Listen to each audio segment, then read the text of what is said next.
Now let's talk about the time complexity of Prim's algorithm. Okay, so if you remember how we traced the algorithm, we had some column storing the tree vertices um, and some column storing the fringe and unseen vertices, right? So we'll call this Vt, and this we'll call V minus Vt. Why V? V is our graph with set of vertices V and set of edges E. Okay, so if you look at Prim's algorithm, it iterates V minus 1 times because you start with a single vertex and then you have to add V minus 1 vertices, right? So it iterates V minus 1 times. So every V minus 1 iteration that it makes, it deletes a vertex from this set and adds it to this set, right? So vertices are going from here to here. If you notice how this is all happening, it's happening based on some priority, right? So it's happening upon edge weight. So edge weight is the priority, which means that this is a concept of priority queue. And this is also priority queue, right?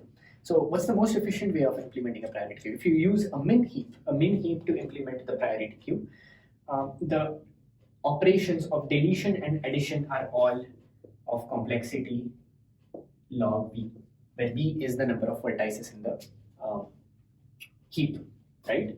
Or number of nodes in the queue or whatever. So it comes out to be log V. So deletion is log V plus addition is log V plus reprioritization within the min heap is also log V. So sum of all log V's comes out to be log V. So log V is the total thing.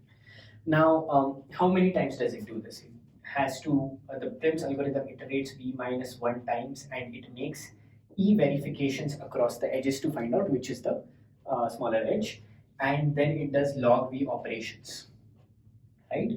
So what does that tell you? It tells you that this into this is the complexity.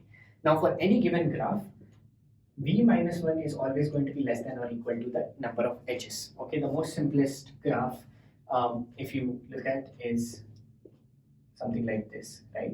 So it has 2 vertices, which means V minus 1 is 1, and the number of edges also 1. So for any graph, it's either going to be less, or there is chance that you might, if it's a denser graph, it might have more edges than it has vertices, right? So we can simply replace the whole thing with E, right? Therefore, this becomes E log V,